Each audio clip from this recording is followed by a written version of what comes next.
Little Women by Louise May Alcott. Chapter 28. Domestic Experiences. Like most other young matrons, Meg began her married life with the determination to be a model housekeeper. John should find home a paradise. He should always see a smiling face, should fare sumptuously every day, and never know the loss of a button. She brought so much love, energy, and cheerfulness to the work that she could not but succeed, in spite of some obstacles.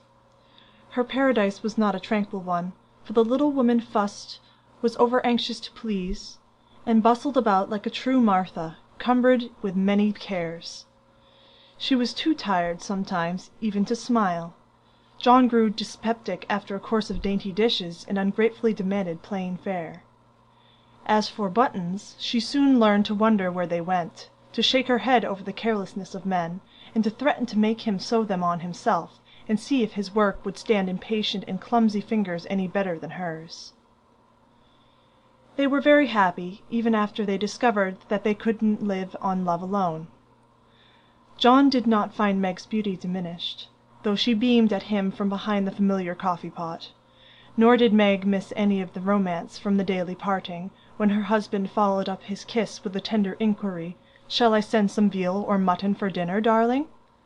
The little house ceased to be a glorified bower, but it became a home, and the young people soon felt that it was a change for the better. At first they played keep house, and frolicked over it like children. Then John took steadily to business, feeling the cares of the head of a family upon his shoulders, and Meg, laid by her cambric wrappers, put on a big apron and fell to work, as before said, with more energy than discretion. While the cooking mania lasted, she went through Mrs. Cornelius's receipt book as if it were a mathematical exercise, working out the problems with patience and care. Sometimes her family were invited in to help eat up a too bounteous feast of successes, or Lottie would be privately dispatched with a batch of failures, which were to be concealed from all eyes in the convenient stomachs of the little Hummels. An evening with John over the account books usually produced a temporary lull in the culinary enthusiasm, and a frugal fit would ensue, during which the poor man was put through a course of bread pudding, hash, and warmed-over coffee, which tried his soul, although he bore it with praiseworthy fortitude. Before the golden mean was found, however, Meg added to her domestic possessions what young couples seldom get along without, a family jar. Fired with a housewifely wish to see her storeroom stocked with homemade preserves, she undertook to put up her own currant jelly. John was requested to order home a dozen or so of little pots and an extra quantity of sugar, for their own currants were ripe and were to be attended to at once. As John firmly believed that "my wife" was equal to anything, and took a natural pride in her skill, he resolved that she should be gratified, and their only crop of fruit laid by in a most pleasing form for winter use. Home came 4 dozen delightful little pots, half a barrel of sugar, and a small boy to pick the currants for her. With her pretty hair tucked into a little cap, arms bared to the elbow, and a checked apron which had a coquettish look in spite of the bib, the young housewife fell to work, feeling no doubts about her success, for hadn't she seen Hannah do it hundreds of times?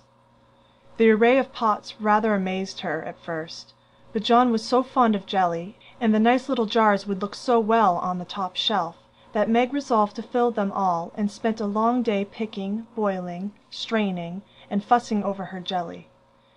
She did her best. She asked advice of Mrs. Cornelius. She racked her brain to remember what Hannah did that she left undone.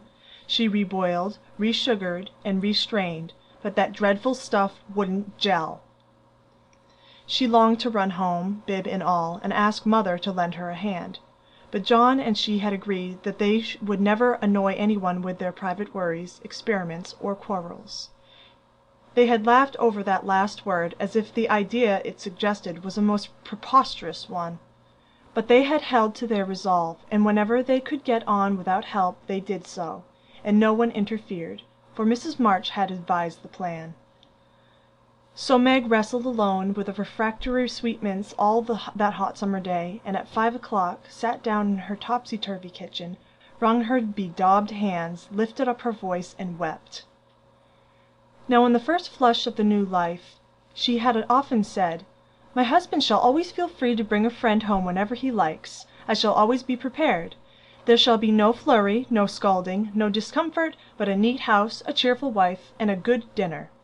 John dear, never stop to ask my leave. Invite whom you please, and be sure of a welcome from me." How charming that was, to be sure! John quite glowed with pride to hear her say it, and felt what a blessed thing it was to have a superior wife. But although they had had company from time to time, it never happened to be unexpected, and Meg had never had an opportunity to distinguish herself till now.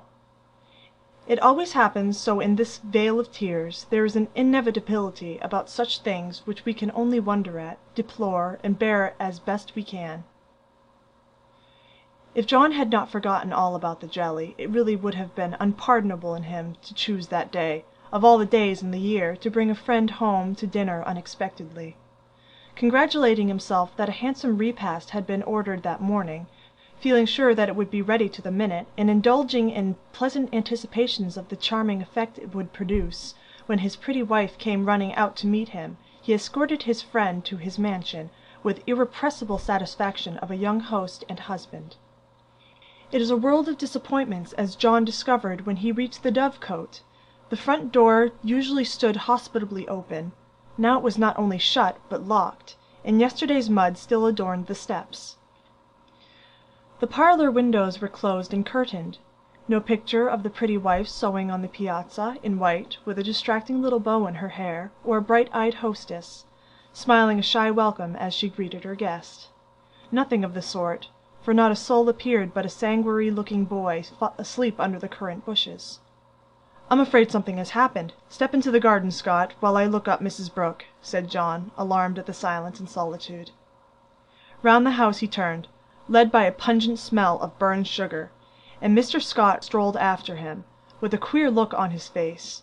He paused discreetly at a distance when Brooke disappeared, but he could both see and hear, and being a bachelor, enjoyed the prospect mightily. In the kitchen reigned confusion and despair. One edition of jelly was trickled from pot to pot, another lay upon the floor, and a third was burning gaily on the stove. Lottie, with Teutonic phlegm, was calmly eating bread and currant wine, for the jelly was still in a hopelessly liquid state, while Mrs. Brooke, with her apron over her head, sat sobbing dismally. "My dearest girl, what is the matter?" cried John, rushing in, with awful visions of scalded hands, sudden news of affliction, and secret consternation at the thought of the guest in the garden. "Oh, John, I am so tired and hot, and cross and worried. I've been at it till I'm all worn out. Do come and help me, or I shall die." And the exhausted wife cast herself upon his breast, giving him a sweet welcome in every sense of the word, for her pinafore had been baptized at the same time as the floor. "What worries you, dear? Has anything dreadful happened?" asked the anxious John, tenderly kissing the crown of the little cap, which was all askew. "Yes," sobbed Meg despairingly. "Tell me quick, then. Don't cry. I can bear anything better than that. Out with it, love." The jelly won't gel, and I don't know what to do." John Brooke laughed then as he never dared to laugh afterward, and the derisive Scot smiled involuntarily as he heard the hearty peal, which put the finishing stroke to poor Meg's woe. "Is that all? Fling it out the window, and don't bother any more about it. I'll buy you quarts if you want it. But for heaven's sake don't have hysterics, for I've brought Jack Scott home to dinner, and—" John got no further, for Meg cast him off and clasped her hands, with a tragic gesture, as she fell into a chair, exclaiming in a tone of mingled indignation, reproach, and dismay, "A man to dinner, and everything in a mess! John Brooke, how could you do such a thing?" "Hush, he's in the garden. I forgot the confounded jelly, but it can't be helped now," said John, surveying the prospect with an anxious eye. "You ought to have sent word, or told me this morning, and you ought to have remembered how busy I was," continued Meg petulantly, for even turtle-doves will peck when ruffled. "I didn't know it this morning, and there was no time to send word, for I met him on the way out. I never thought of asking leave, when you have always told me to do as I liked. I never tried it before, and hang me if I ever do again," added John, with an aggrieved air. "I should hope not. Take him away at once. I can't see him, and there isn't any dinner." "Well, I like that. Where's the beef and vegetables I sent home, and the pudding you promised?" cried John, rushing to the larder. "I hadn't time to cook anything. I meant to dine at Mother's. I'm sorry, but I was so busy," and Meg's tears began again. John was a mild man, but he was human, and after a long day's work to come home tired, hungry, and hopeful, to find a chaotic house, an empty table, and a cross wife, was not exactly conducive to repose of mind or matter. He restrained himself, however, and the little squall would have blown over but for one unlucky word. "It's a scrape, I acknowledge, but if you will lend a hand, we'll pull through and have a good time yet. Don't cry, dear, but just exert yourself a bit. Fix us up something to eat. We're both as hungry as hunters. We shan't mind what it is. Give us the cold meat and bread and cheese. We won't ask for jelly." He meant it to be a good-natured joke, but that one word sealed his fate. Meg thought it was too cruel to hint about her sad failure, and the last atom of patience vanished as he spoke. "You must get yourself out of this scrape as you can. I'm too used up to exert myself for anyone. It's like a man to propose a bone and vulgar bread and cheese for company. I won't have anything of the sort in my house. Take that Scot up to mother's, and tell him I'm away and sick, dead, anything. I won't see him, and you two can laugh at me and my jelly as much as you like. You won't have anything else here." And having delivered her defiance all on one breath, Meg cast away her pinafore, and precipitately left the field to bemoan herself in her own room. What those two creatures did in her absence she never knew, but Mr. Scott was not taken up to mother's, and when Meg descended after they had strolled away together, she found traces of a promiscuous lunch which filled her with horror. Lottie reported that they had eaten much and greatly laughed, and the master bid her throw away all the sweet stuff and hide the pots. Meg longed to go and tell mother, but a sense of shame at her own shortcomings of loyalty to John, who might be cruel but nobody should know it, restrained her, and after a summary cleaning up, she dressed herself prettily and sat down to wait for John to come and be forgiven. Unfortunately, John didn't come, not seeing the matter in that light. He had carried it off as a good joke with Scott, excused his little wife as well as he could, and played the host so hospitably that his friend enjoyed the impromptu dinner and promised to come again, but John was angry, though he did not show it. He felt that Meg had deserted him in his hour of need. It wasn't fair to tell a man to bring folks home any time, with perfect freedom, and when he took you at your word to flame up and blame him, and leave him in the lurch, to be laughed at or pitied. No, by George, it wasn't, and Meg must know it. He had fumed inwardly during the feast, but when the flurry was over and he strolled home after seeing Scott off, a milder mood came over him. Poor little thing!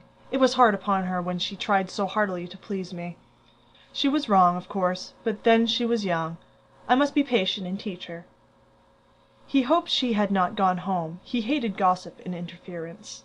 For a minute he was ruffled again at the mere thought of it, and then the fear that Meg would cry herself sick softened his heart, and sent him on at a quicker pace, resolving to be calm and kind, but firm, quite firm, and show her where she had failed in her duty to her spouse.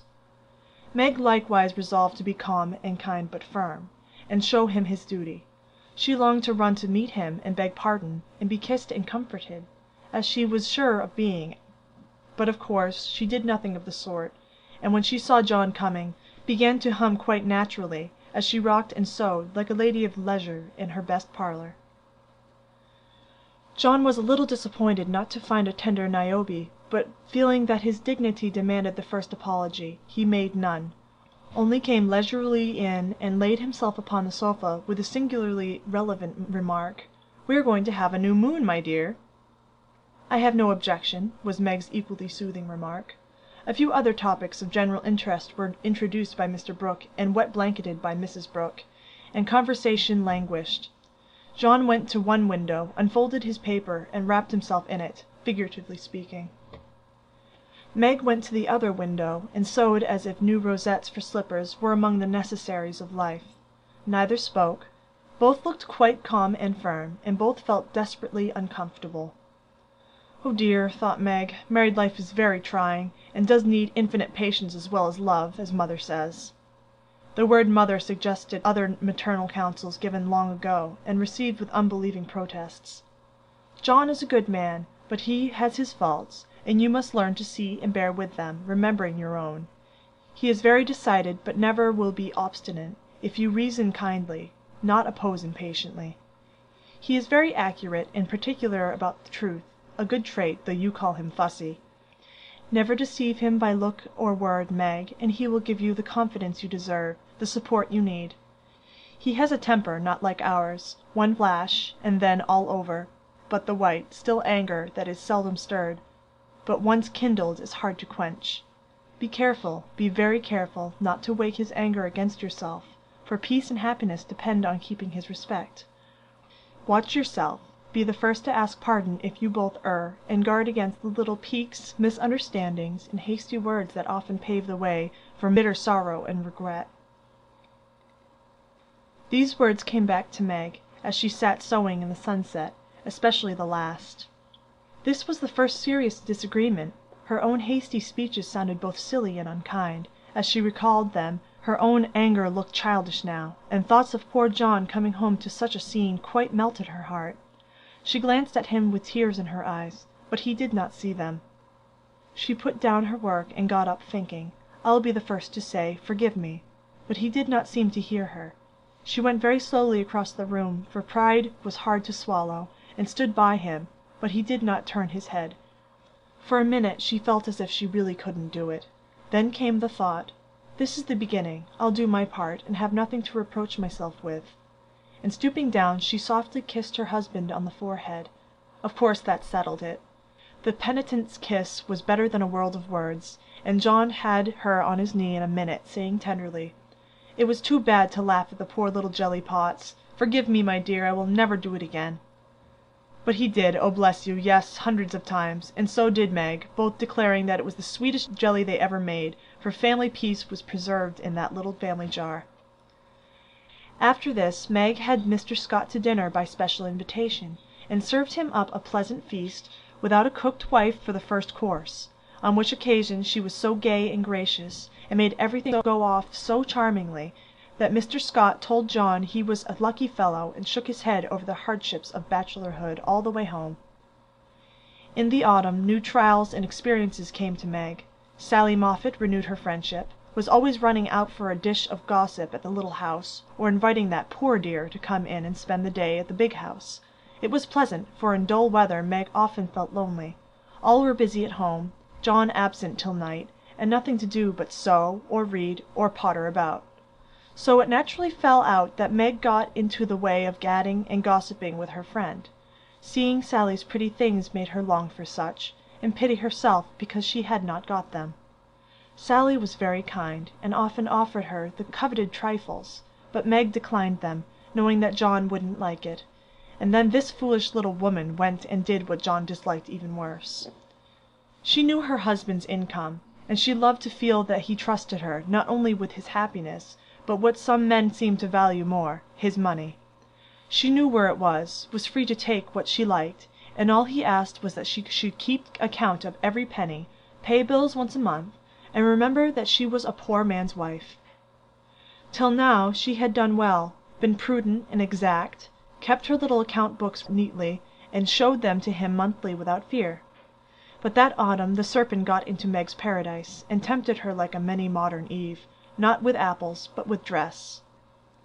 Meg didn't like to be pitied and made to feel poor. It irritated her, but she was ashamed to confess it, and now and then she tried to console herself by buying something pretty, so that Sally needn't think she had to economize. She always felt wicked after it, for the pretty things were seldom necessaries, but then they cost so little, it wasn't worth worrying about, so the trifles increased unconsciously, and in the shopping excursions she was no longer a passive looker-on. But the trifles cost more than one could imagine, and when she cast up her accounts at the end of the month the sum total rather scared her. John was busy that month, and left the bills to her. The next month he was absent, but the third he had a grand quarterly settling up, and Meg never forgot it. A few days before she had done a dreadful thing, and it weighed upon her conscience. Sally had been buying silks, and Meg longed for a new one, just a handsome light one for parties, for black silk was so common, and thin things for evening wear were only proper for girls. Aunt March usually gave the sisters a present of $25 apiece at New Year's. That was only a month to wait, and here was a lovely violet silk going at a bargain, and she had the money, if she only dared to take it. John always said what was his was hers, but would he think it right to spend not only the prospective 25, but another 25 out of the household fund? That was the question. Sally had urged her to do it, had offered to lend the money, and with the best intentions in life had tempted Meg beyond her strength. In an evil moment the shopman held up the lovely shimmering folds and said, "A bargain, I assure you, ma'am." She answered, "I'll take it," and it was cut off and paid for, and Sally had exulted and she had laughed as if it were a thing of no consequence, and driven away, feeling as if she had stolen something, and the police were after her. When she got home she tried to assuage the pangs of remorse by spreading forth the lovely silk. But it looked less silvery now, didn't become her. After all, the words $50 seemed stamped like a pattern down each breadth. She put it away, but it haunted her, not delightfully as a new dress should, but dreadfully, like the ghost of a folly that was not easily laid. When John got out his books that night, Meg's heart sank, and for the first time in her married life she was afraid of her husband. The kind brown eyes looked as if they could be stern, and though he was unusually merry, she fancied he had found her out, but didn't mean to let her know it. The house bills were all paid, the books all in order. John had praised her, and was undoing the old pocket-book which they called the bank, when Meg, knowing that it was quite empty, stopped his hand, saying nervously, "You haven't seen my private expense book yet." John never asked to see it, but she always insisted on his doing so, and used to enjoy his masculine amazement at the queer things women wanted, and made him guess what piping was, demand fiercely the meaning of a hug me tight, or wonder how a little thing composed of 3 rosebuds, a bit of velvet, and a pair of strings could possibly be a bonnet, and cost $6. That night he looked as if he would like the fun of quizzing her figures and pretending to be horrified at her extravagance, as he often did, being particularly proud of his prudent wife. The little book was brought slowly out and laid down before him. Meg got behind his chair under pretense of smoothing the wrinkles out of his tired forehead, and standing there, she said, with her panic increasing with every word, "John dear, I'm ashamed to show you my book, for I've really been dreadfully extravagant lately. I go about so much I must have things, you know, and Sally advised my getting it, so I did, and my New Year's money will partly pay for it, but I was sorry after I had done it, for I knew you'd think it wrong in me." John laughed and drew her round beside him, saying good-humouredly, "Don't go and hide. I won't beat you if you have got a pair of killing boots. I'm rather proud of my wife's feet, and don't mind if she does pay $8 or $9 for her boots, if they are good ones." That had been one of her last trifles, and John's eye had fallen on it as he spoke. "Oh, what will he say when he comes to that awful $50, thought Meg with a shiver. "It's worse than boots. It's a silk dress," she said with the calmness of desperation, for she wanted the worst over. "Well, dear, what is the dem total, as Mr. Mantalini says?" That didn't sound like John, and she knew he was looking up at her with the straightforward look that she had always been ready to meet and answer with one as frank till now. She turned the page, and her head at the same time, pointing to the sum which would have been bad enough without the 50, but which was appalling to her with that added. For a minute the room was very still.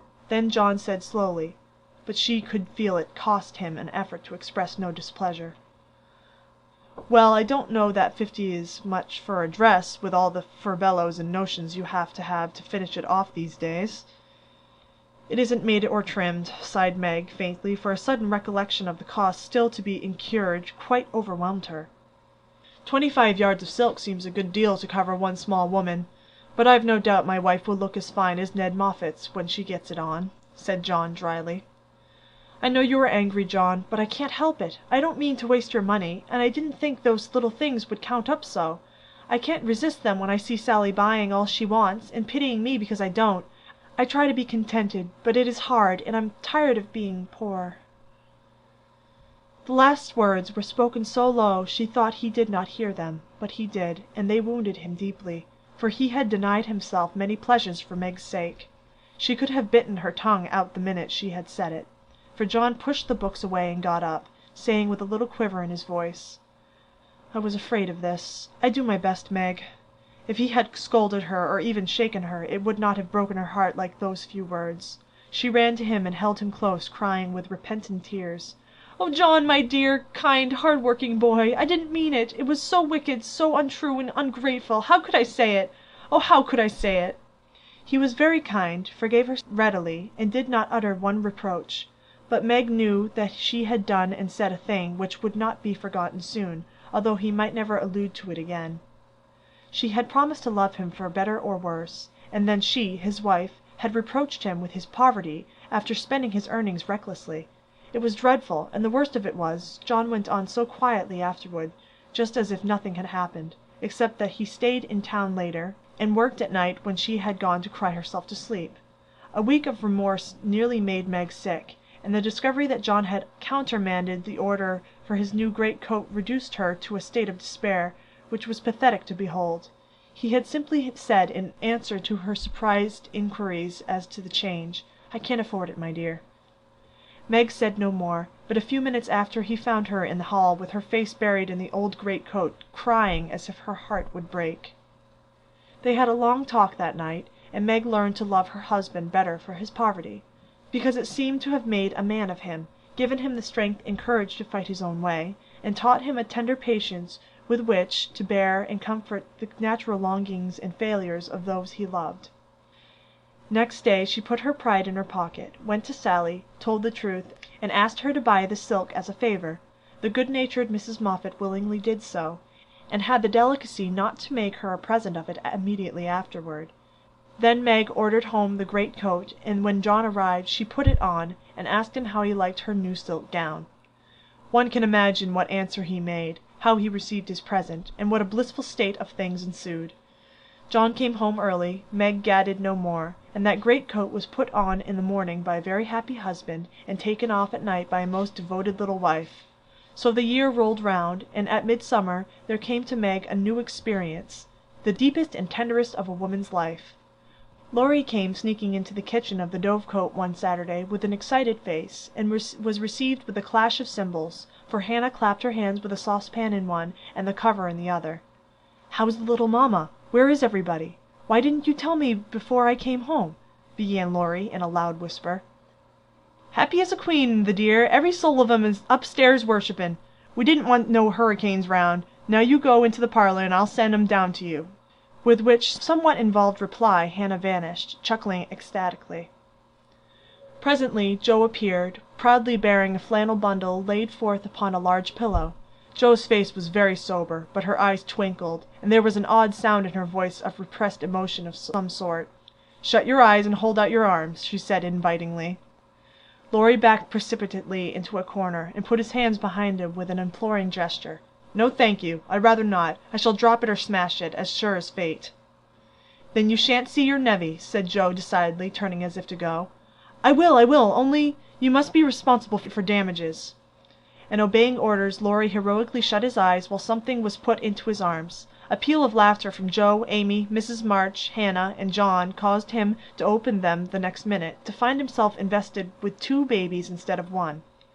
No wonder they laughed, for the expression of his face was droll enough to convulse a Quaker, as he stood and stared wildly from the unconscious innocents to the hilarious spectators with such dismay that Joe sat down on the floor and screamed.